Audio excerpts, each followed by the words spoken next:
আলোচনার শুরুতেই আমি আপনাদের একটা স্থির চিত্র দেখাচ্ছি। এটা আমি আজকের পত্রিকা থেকে নিয়েছি। চিত্রটিতে অনেকে বসে আছেন। একজন মহিলা ওনার সন্তানকে কোলে নিয়ে জলকামানের সামনে কি হতবিহ্বল অবস্থায় পড়েছে, সেই দৃশ্যটা দেখা যাচ্ছে। ছবিটাকে যদি আপনি একটু ক্লোজ করে দেখেন তাহলে দেখবেন সেই শিশুটির চোখে মুখে কি ভয়ঙ্কর ভীতিকর একটা বহিঃপ্রকাশ, ভয়ের বহিঃপ্রকাশ।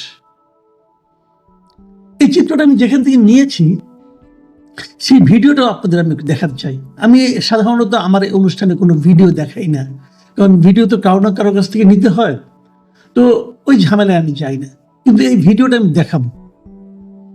আমি ছোট্ট করে মাত্র 5 সেকেন্ডে একটা ক্লিপ দেখাচ্ছি, আপনারা এটা দেখুন।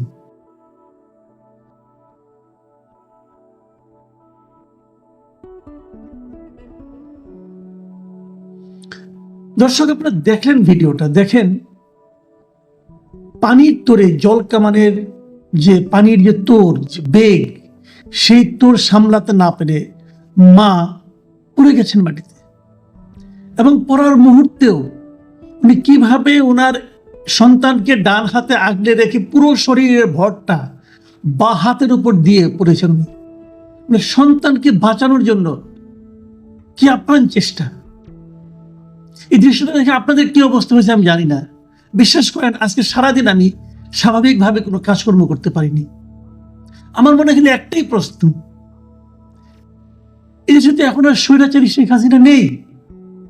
আমরা তো স্বৈরাচারকে বিদায় করেছি। এখন তাহলে কারা দেশ চালাচ্ছে? তাদের মধ্যে কি মানবিকতা নেই? তারা কি এদেরকে মানুষ মনে করে না? এখন যিনি সরকার প্রধান, তিনি না শান্তিতে নোবেল পেয়েছেন। এই দৃশ্যটা কি? কোন রকম শান্তির কোন চিহ্ন এখানে দৃশ্য আপনি দেখতে পান?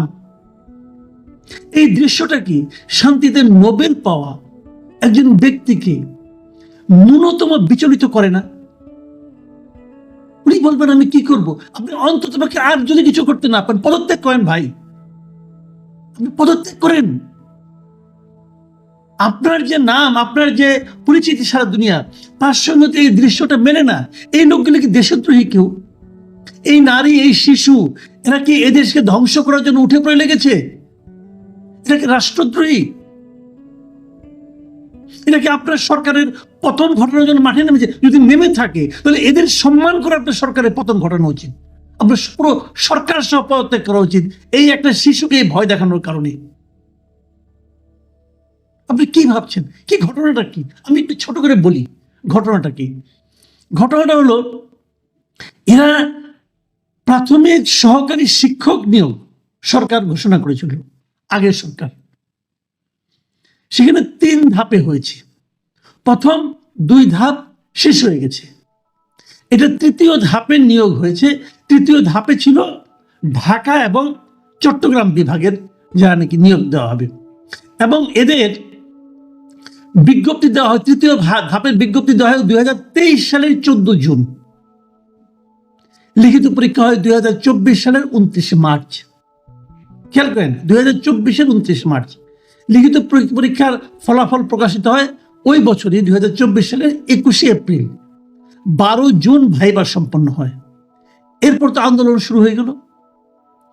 জুলাই আন্দোলন হলো, অগাস্টে আন্দোলন শেষ হলো, স্বৈরাচার বিদায় নিল। তারা ওয়েট করছে, যারা ভাইবা দিয়েছে তারা ফলাফলের জন্য ওয়েট করছে। সেই ফলাফল প্রকাশিত হলো। এরাও চিন্তা করেছে এখন সরকার পরিবর্তন হয়ে গেছে, এখন কি আমরা এই ফলাফলটা প্রকাশ করবো কি করবো না। এই জন্য তারা আইন মন্ত্রণালয় ওই জনপ্রশাসন মন্ত্রণালয়ের কাছে অনুমতি চায়। আইন মন্ত্রণালয় এবং জনপ্রশাসন মন্ত্রণালয় তারা অনুমতি দেয় যে ফলাফল প্রকাশ করা যায়। 31 অক্টোবর ফলাফল প্রকাশিত হয়। কোন বছরের? 2024 সালের 31 অক্টোবর। তখন দেশে কে আছে? ডক্টর ইউনূস সাহেবের সরকার আছে। আইন মন্ত্রণালয়ে কে ছিলেন? এই আসিফ নজরুল সাহেব ছিলেন। এখন যিনি আছেন তিনিই ছিলেন। জনপ্রশাসন সচিব এই লোকই ছিলেন। 31 অক্টোবর ফল প্রকাশ হয়। তারপর 6531 জনকে চূড়ান্তভাবে সুপারিশ করা হয় যে এদেরকে নিয়োগ দেওয়া যেতে পারে। এই সময়ে একটা আইনগত দিকে ঝামেলাটা আমি বলি, এই সময়ে যারা নাকি চান্স পায় না, যারা নিয়োগের তালিকায় আসেনি, এমন 30 জন লোক একটা রিট করে হাইকোর্টের কাছে। 30 জন, কেউ লেখছে 31 জন, আমি ঠিক যাই না, 30 থেকে 31 যখন রিট করে, এই রিটের প্রেক্ষিতে হাইকোর্ট সেই নিয়োগ কার্যক্রমকে 6 মাসের জন্য স্থগিত করে পরে 6 ফেব্রুয়ারি ওই আগে নিয়োগটাই তারা বাতিল করে দেয়। যে হাইকোর্টের লজিকটা কি ছিল সেটা আমি আপনাদের একটু বলি। হাইকোর্টের লজিক হলো, এটা তো যখন নিয়োগ দেওয়া হয়েছে আগে আপনার 2023 সালে যখন নাকি নিয়োগের বিজ্ঞপ্তি সব যখন হয়েছে, তখন 2018 সালের যে 2018 সালের 4 অক্টোবরে জারি করা যে পরিপত্র ছিল জনপ্রশাসন মন্ত্রণালয় যে কিভাবে নিয়োগ করতে হবে, সেইভাবে ছিল। সেখানে কিন্তু প্রাইমারি স্কুলের টিচারদের জন্য 60% কোটা ছিল। কার কোটা? নারীদের কোটা, মুক্তিযুদ্ধের কোটা না, কিন্তু নারীদের কোটা। এবং ওইভাবে চলেছে, আরো অন্যান্য কোটা ছিল। তো সেই কোটা অনুযায়ী এই নিয়োগ বিজ্ঞপ্তি জারি করা হয়েছিল। কিন্তু আপনাদের মনে আছে যে হাসিনা সরকার বিদায়ের আগ মুহূর্তে 23শে জুলাই কোটা পদ্ধতি কিন্তু আবার সংশোধন করেছিল, যেখানে কি 92% কোটা ছিল প্রতিযোগিতার ভিত্তিতে। নিশ্চয়ই আপনাদের মনে আছে, যেটা নাকি ছাত্ররা মানেনি। সেই যে আইনটা ছাত্ররা মানেনি, কিন্তু হাসিনা সরকারের পতন হয়ে গেছে ওদের সর্বশেষে ঘোষণার কারণে।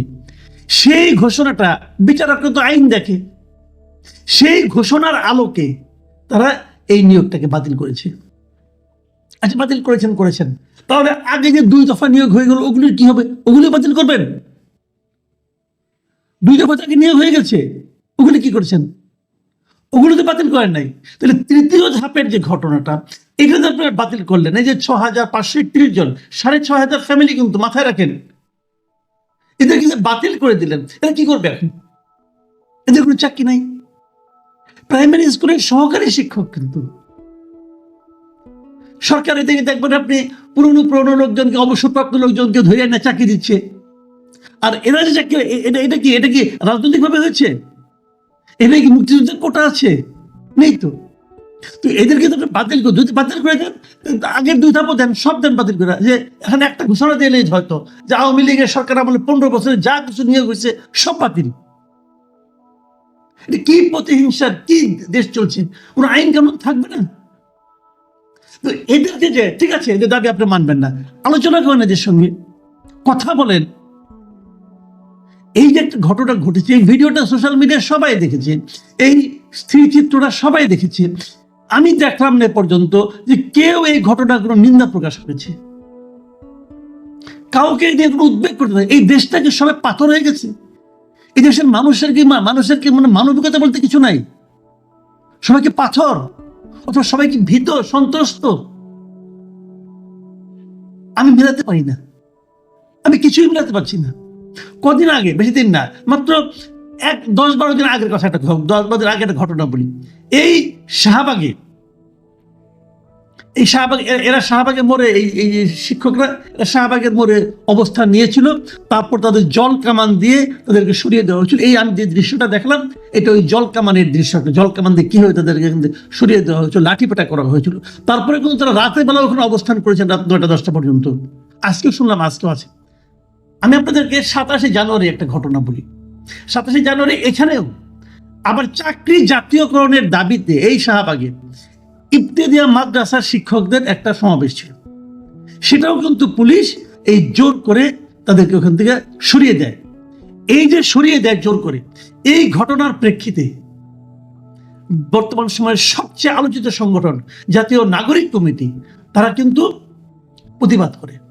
এবং তারা প্রতিবাদ করে কি বলে, যে এই ইবতেদাইয়া শিক্ষকদের উপর পুলিশি হামলা ও অভ্যুত্থান, এই হামলাটা অভ্যুত্থানের চেতনা পরিপন্থী। ইবতেদাইয়া মাদ্রাসার শিক্ষকদের যারা নাকি জাতীয়করণের দাবিতে আন্দোলন করছে, তাদের উপর হামলা যদি অভ্যুত্থানের চেতনার পরিপন্থী হয়, তাহলে নারী শিশুদের উপর যে হামলা হচ্ছে, এটা অভ্যুত্থানের পরিপন্থী না ভাই? এখন আপনাদের চেতনা জাগ্রত হচ্ছে না? আমরা এগুলি কি দেখছি? ইবতেদাইয়া হলে পরে অভ্যুত্থানের পরিপন্থী, নারী ও শিশু হলে অভ্যুত্থানের পরিপন্থী না। এটা কোন দেশে আছি আমরা? সারা দুনিয়ার কাছে এই ছবিগুলো যাচ্ছে, সারা দুনিয়া এগুলো দেখে কিভাবে মূল্যায়ন করছে।